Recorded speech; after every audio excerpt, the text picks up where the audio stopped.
Hello, in this video we're gonna check if there's a stereo speakers on CUBOT Note 50. To do this, first we'll need to find all of the speakers on this device. So there's two of them on the bottom right here. Another one is located on top of the screen, but that's the phone call speaker. Now to determine if they are stereo speakers, we'll need to play some music, cover each of the speakers with our fingers. If the sound is coming from both or at least two sources, that's a stereo speaker. And now let's try it out.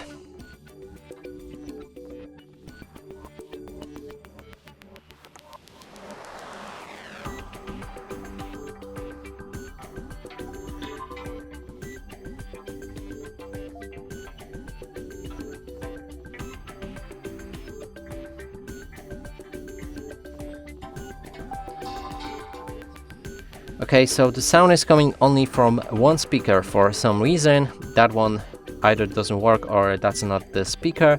But anyway, that confirms that this device doesn't have the stereo speakers.